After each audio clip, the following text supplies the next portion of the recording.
Mbak, ayo dong syuting. Aduh, gantian deh, lu aja capek. Aduh, masa gue sih? Ya udah deh. 2, 2, 3, action. Halo, selamat datang di perumahan. Selamat datang di YouTube channel.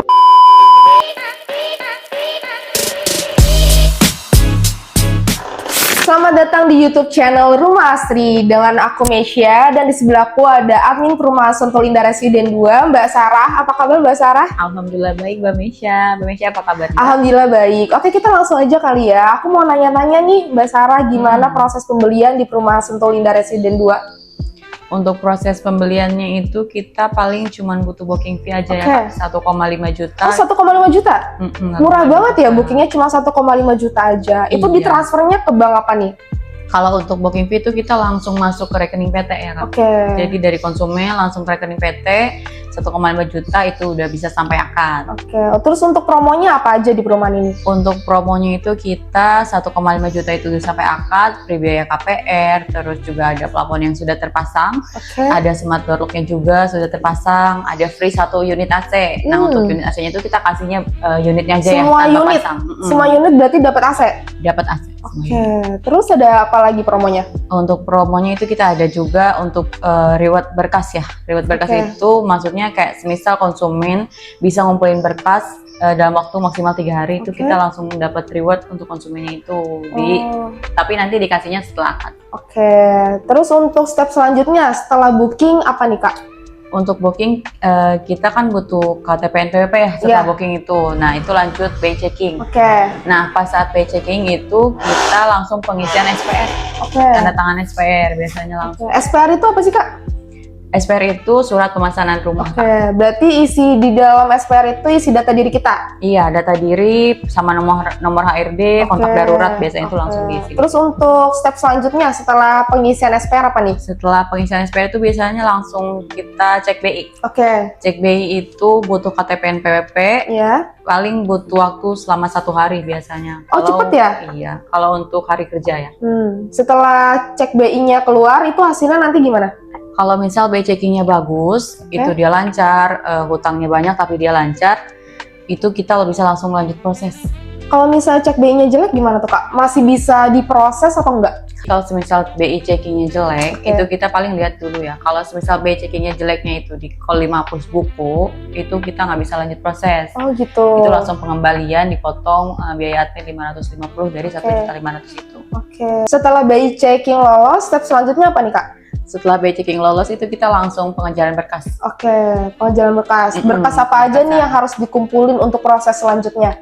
Untuk berkas kita itu ada 2, berkas karyawan sama berkas usaha ya. Kalau misalnya berkas usaha itu kita butuh NIB, terus butuh laporan keuangan 6 bulan belakang, sama rekening koran 6 bulan belakang, serta stok barang atau foto usaha tersebut, sama share lokasi.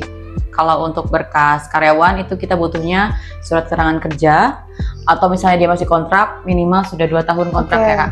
Dan untuk rekening korannya kita butuh 3 bulan aja, sama slip gaji 3 bulan. Itu KTP NPWP, KK, buku nikah itu aja. BPJS? Kalau untuk BPJS, kalau misalnya punya bisa dilampirin. Kalau enggak. Berarti untuk pengumpulan berkasnya itu juga nggak yang sulit ya? Maksudnya mudah juga untuk dikumpulin secara cepat gitu. Apalagi ada reward yang pengumpulan berkas 3 hari. Iya, itu 3 hari. Untuk rewardnya itu kita ada kompor gas, microwave, sama Magicom. Setelah berkas sudah lengkap, untuk proses selanjutnya apa lagi nih Kak?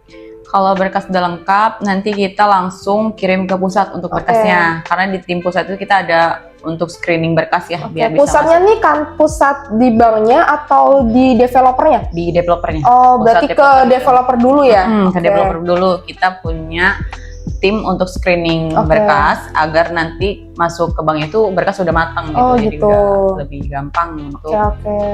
Setelah berkasnya bagus, sudah di screening, berarti langsung ke bank.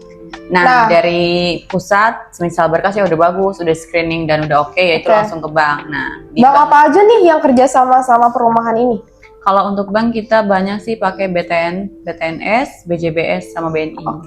Berarti konsumen boleh milih 3 bank itu tuh apa aja? atau gimana? Untuk proses KPR biasanya kita maksimal dua bank ya. Oh, 2 bank, oke. Setelah di screening di pusat, itu kan berkas masuk ke bank ya? Nah, di bank ini kira-kira berapa lama untuk proses sampai akad?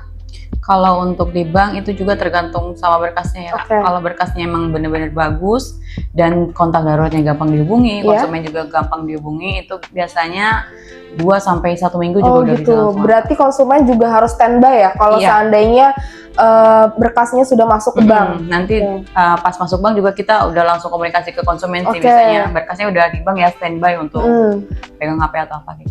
Oke, setelah proses bank bakal keluar SP3K atau gimana nih?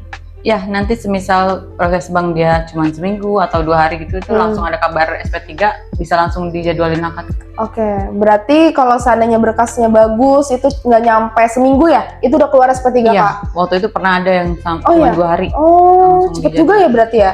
Iya. Oke, setelah akad, konsumen bisa langsung nempatin unitnya atau enggak? Kalau di sini karena unitnya sudah ready ya Kak, itu tergantung konsumennya dia mau langsung serah terima unit atau mau checklistan dulu sama tim teknik. Oh gitu. Itu bisa langsung serah terima unit itu juga sih.